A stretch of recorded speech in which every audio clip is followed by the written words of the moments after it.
بسم اللہ الرحمن الرحیم۔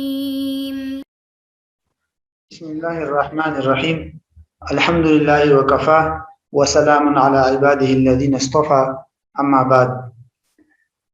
محترم ناظرین، ہمارے دروس فقہ المعاملات المالیہ کا جو سلسلہ ہم نے شروع کیا تھا، اس سلسلے کے جو اہم اور بنیادی عنوانات تھے وہ 10 عنوانات تھے، جن میں ہم نے اپنے تمام مباحث کو تقسیم کیا تھا، اور ان 10 مباحث میں سے یا 10 نکات میں سے ہم اپنا پہلا موضوع شروع کیا تھا۔ ہم نے بیوع یعنی خرید و فروخت کے بنیادی اصول اور احکام، بیوع ہی سے متعلق چند نشستوں میں ہم نے بیوع کی شرائط، بیوع کا تعارف، ارکان وغیرہ یہ آپ کے سامنے رکھی تھی۔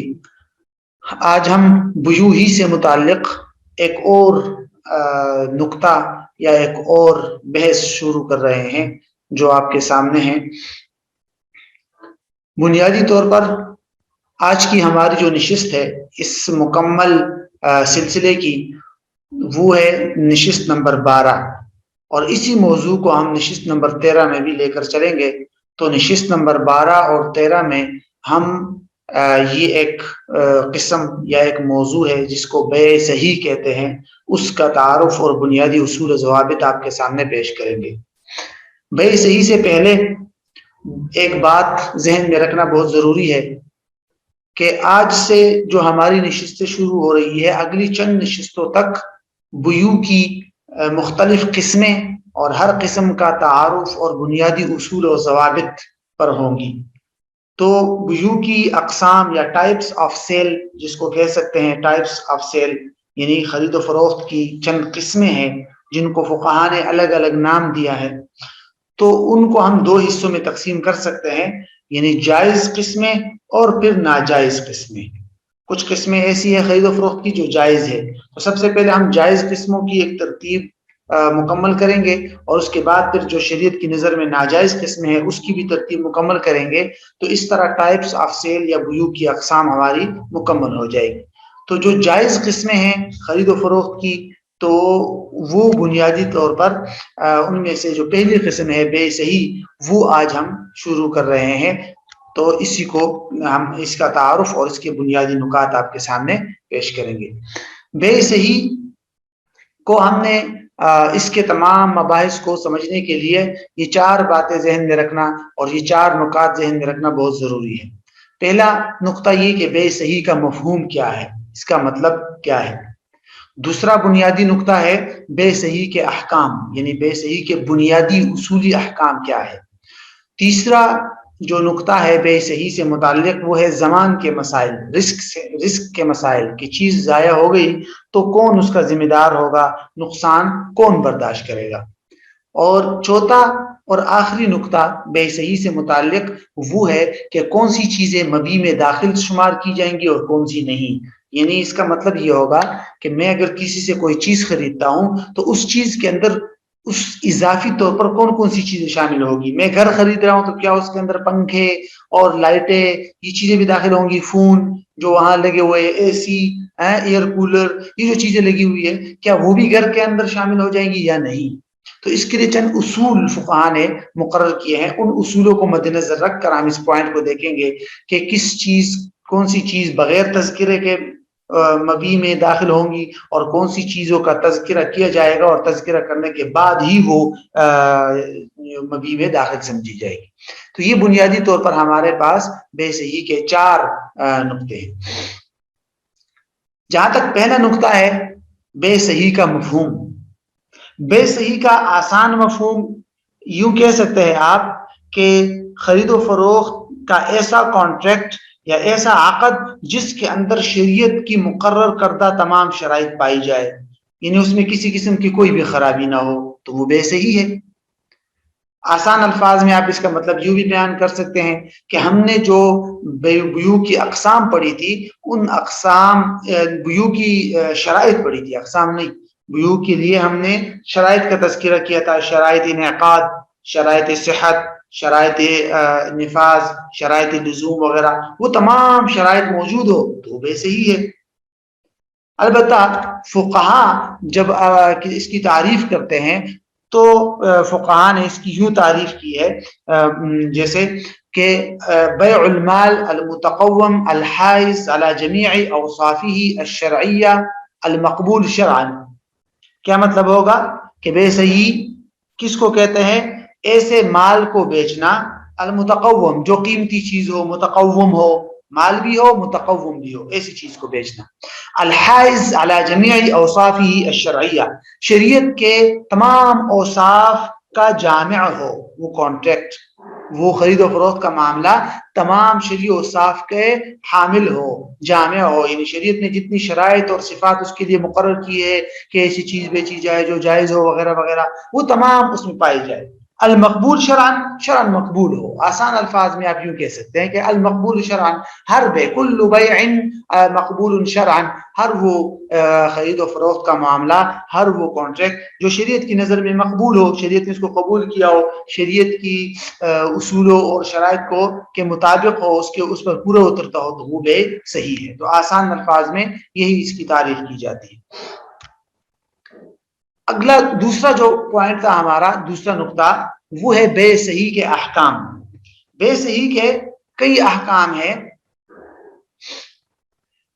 ہم نے جو خرید و فروخت کے لیے شرائط مقرر کی تھی کہ بھئی ایسی چیز کو بیچا جائے جو مال ہو، متقوم ہو، حرام چیز نہ ہو، انسان کی ملکیت میں ہو، انسان کے قبضے میں ہو، تو وہ جو احکامات یا شرائط ہے وہ تو ہے ہی ہے اس بے کے لیے. لیکن خاص الگ سے چند باتیں ہیں جو یہاں ذہن میں رکھنا ضروری ہے مستقل طور پہ، اس کو بھی ذہن میں رکھ لیجئے. پہلا نقطہ تو یہ کہ جب بھی خرید و فروخت کا معاملہ ہو جائے اور وہ معاملہ صحیح ہو، تو اس میں جیسے ہی خرید و فروخت کا معاملہ ہو جائے گا مکمل، تو خریدار اس چیز کا مالک ہو جاتا ہے.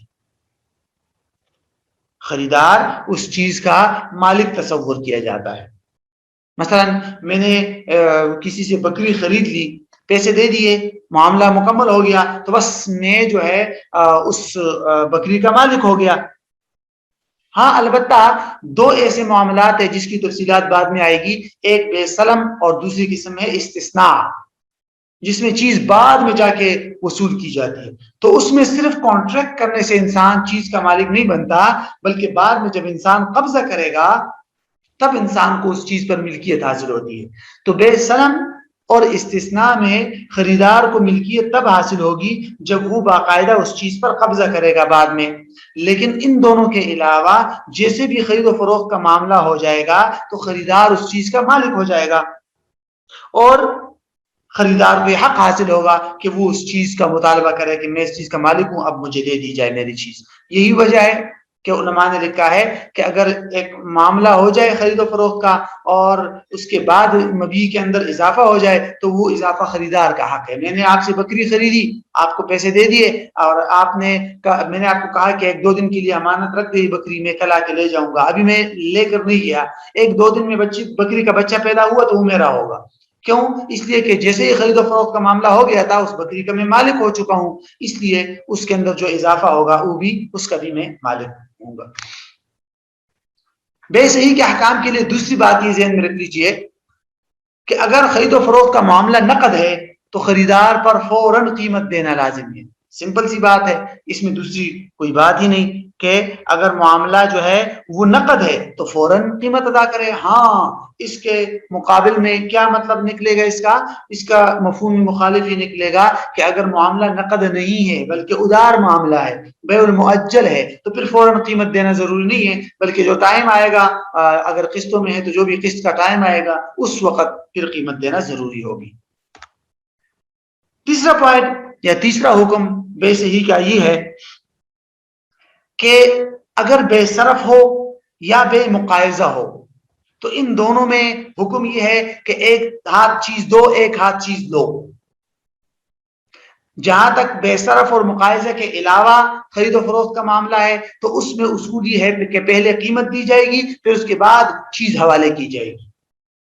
اب یہ 2 پوائنٹ اس کو سمجھنا ضروری ہے. بے صرف کی تفصیلات بھی آگے آئے گی. بے صرف کا مطلب ہوتا ہے کہ دونوں طرف سونا ہے یا دونوں طرف چاندی ہے، ایک طرف سونا اور دوسری طرف چاندی ہے. اگر یہ معاملہ ہے تو پھر کسی ایک فریق پر آپ یہ لازم نہیں کر سکتے کہ پہلے تم دو تب وہ تمہیں چیز دے گا، نہیں، ایک ہاتھ دو ایک ہاتھ لو. ہاں رضامندی ہے، رضامندی سے کوئی بھی پہلے دے دے وہ الگ بات ہے، لیکن اگر جھگڑا ہو گیا کوئی پہلے نہیں دے رہا تو ایک ہاتھ دو والا معاملہ ہوگا. مقایضہ جس میں دونوں طرف سامان ہوتا ہے، مثلا کتاب کا کتاب کے ساتھ معاملہ ہے، ٹھیک ہے، تو پھر وہاں پر بھی یہی ہے، رضامندی سے جس نے پہلی چیز دے دی تو دے دی، وہ تو الگ بات ہے. لیکن اگر جھگڑا ہو گیا اور فریقین راضی نہیں ہے پہلے چیز دینے پر، تو وہاں پر مقایضہ کے اندر بھی یہ اصول ہے کہ ایک ہاتھ میں چیز دو ایک ہاتھ میں لو، پہلے کسی پر آپ لازم نہیں کر سکتے کہ پہلے آپ دو. یہ تو صرف صرف اور بے مقایضہ کا حکم تھا. لیکن جہاں تک بے مطلق کی بات ہے، بے مطلق کا مطلب ہوتا ہے کہ ایک طرف عام کرنسی ہے، قیمت ہے، اور دوسری طرف کوئی سامان یا چیز وغیرہ ہے.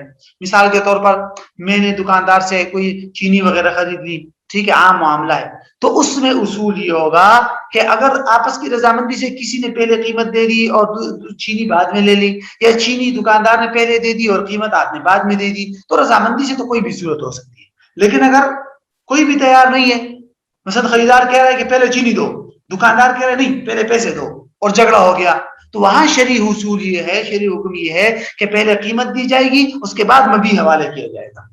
یہ ایک عام اصول ہے اور اس کی وجوہات بھی ہے فقہ میں کہ بھئی مبیع جو ہے وہ متعین کرنے سے متعین ہو جاتی ہے، تو خریدار کا حق تو متعین ہو چکا ہے، تو اس کو قبضہ کرنے کی کوئی ضرورت نہیں ہے. لیکن جہاں تک فروخت کنندہ ہے تو اس کا تعلق تو قیمت کے ساتھ ہوگا، اور قیمت متعین کرنے سے متعین نہیں ہوتی جب تک آپ ہاتھ میں نہ دو. تو پہلے دکاندار کے ہاتھ میں پیسے دو تب آپ کو وہ چیز دے گا. ہاں آپس کی رضامندی ہے، کوئی بھی آدمی جو ہے پہلے دے دے کوئی ایک چیز تو اس میں کوئی حرج نہیں.